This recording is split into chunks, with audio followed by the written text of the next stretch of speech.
kabisa mchana. Ndio kanisa mchakato katika ukoo wote. Tunatudi watoa dawa. Tuanze mtandao wa kwanza. Just tuchacha tuzigaga. Nakuja kutukulisha first aside. Tukipimisha uwandi tumenye okuliza wagacu wagaze. Iyo tumenye kuliza wagacu wagaze, ibintu biruze kuza gutungana. Hano nabyatiwe twashana mu karekare kujya gukora umuti. Twashana kujya ngo tutoshe. Twashana kujya ngo twandike amateka. Soboze ibintu byose ntabwo twabikora. Tutabanje gusuza Tata Maria.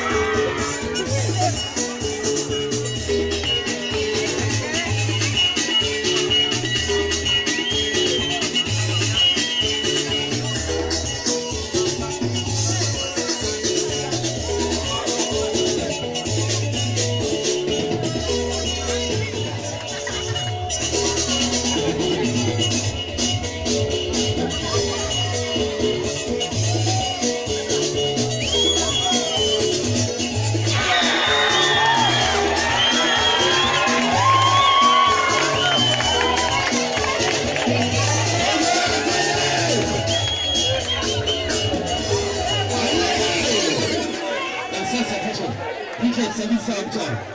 Ndio kanisa mchakato katika ukoo wote. Tunatudi watoa dawa. Tuanze mtandao wa kwanza.